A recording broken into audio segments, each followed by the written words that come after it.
Hello friends, silver screen స్క్రోల్స్కి మరోసారి స్వాగతం. ఈరోజు మనం భూమిపై మన నుండి దాగి ఉన్న ఒక రహస్యమైన ప్రపంచం గురించి మాట్లాడుకుంటున్నాం. అదే లోతైన సముద్రం.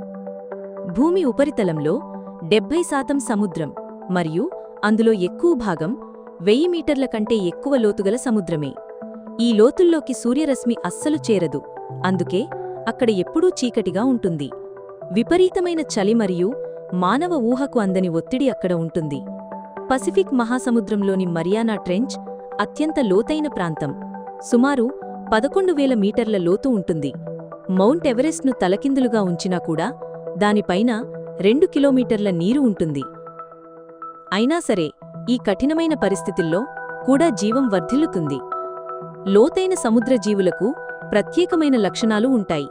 పెద్ద కళ్ళు లేదా అస్సలు కళ్ళు లేనివి. కొన్ని జీవులు తమంతట తాముగా కాంతిని ఉత్పత్తి చేయగలవు. అవే బయోల్యూమినిసెంట్ జీవులు. అవి ఈ కాంతిని ఆహారాన్ని ఆకర్షించడానికి, శత్రువులను భయపెట్టడానికి లేదా పరస్పరం సంభాషించడానికి ఉపయోగిస్తాయి. యాంగ్లర్ ఫిష్ లాంటి విచిత్రమైన జీవులుంటాయి.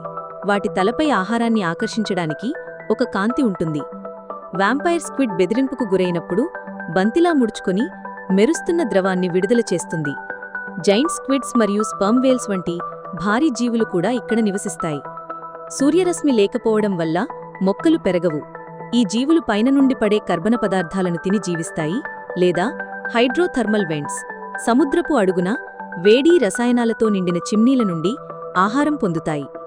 ఈ వెంట్స్ చుట్టూ కాంతిలేని ప్రపంచంలో అద్భుతమైన జీవులు రసాయనాల నుండి ఆహారాన్ని సృష్టించుకుంటాయి. మానవులు అంతరిక్షాన్ని, చంద్రుణ్ణి చాలా వరకు అన్వేషించారు, కాని లోతైన సముద్రం ఇంకా చాలా వరకు రహస్యంగానే ఉంది.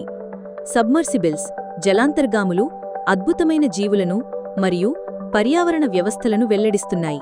ప్రతి ఆవిష్కరణ విశ్వం గురించిన మన జ్ఞానాన్ని పెంచుతుంది. ఈ అద్భుతమైన లోతైన సముద్ర ప్రపంచం ఒక నిధి. శాస్త్రవేత్తలకు అధ్యయనం చేయడానికి, పర్యావరణవేత్తలకు రక్షించడానికి, కథలకు ఊహించుకోవడానికి మరియు మన అందరికీ కేవలం ఆశ్చర్యపడడానికి ఒక నిధి. కాబట్టి మిత్రులారా, లోతైన సముద్రంలోని